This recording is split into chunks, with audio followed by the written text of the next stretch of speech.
qiyinchilik bo'lganda 18 yoshdan 60 yoshgacha armiyaga olib ketgan urushga.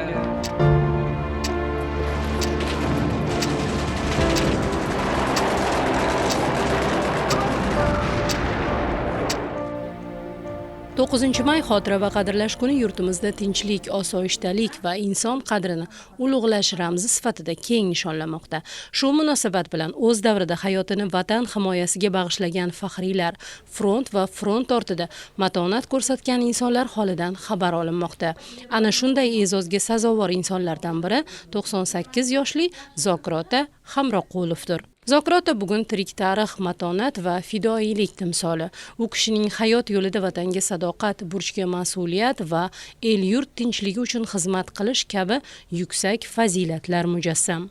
Bayram munosabati bilan Davlat xavfsizlik xizmati xodimlari Zokirota Hamroqulov holidan xabar olishdi.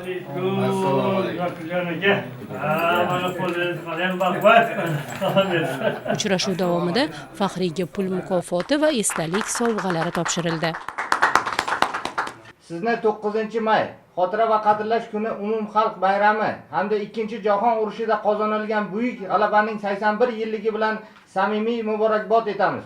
Zokirota Hamroqulov fuqarolarning tinch va osoyishta hayotini himoya qilish naqadar katta mas'uliyat ekanini chuqur anglagan insonlardan biri. Shuning uchun ham u xavfsizlik organlarida 26 yil davomida sidqidildan xizmat qildi. Endi shu vaqtda eshitishimiz bo'yicha O'zbeklar Stalingradda Volgagrad hozir. O'sha yerda ko'proq nobud bo'lgandi. Oshnoyimiz hozir. Xudoga shukr, alhamdulillah. Urush vaqti qoronan ham yo'q edi. Hozir juda yaxshi. Hamma narsa bor. Ishqilib ocharchilik yo'q. To'qchilik hozir. Asosiysi nima? Urush bo'lmasin, urush to'xtasin. Prezidentimizga, davlat rahbarlariga katta rahmat.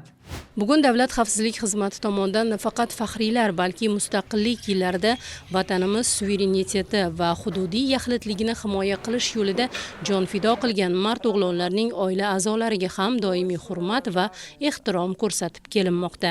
Bu kabi e'tibor avvalo inson qadrini ulug'lash, vatan uchun qilingan xizmatni munosib baholash hamda yosh avlod qalbida jasorat va fidoyilik tuyg'ularini mustahkamlashga xizmat qiladi. Qahramonlarimiz singari fidoyi insonlarning hayot yo'li bugungi avlod uchun katta ibrat maktabi.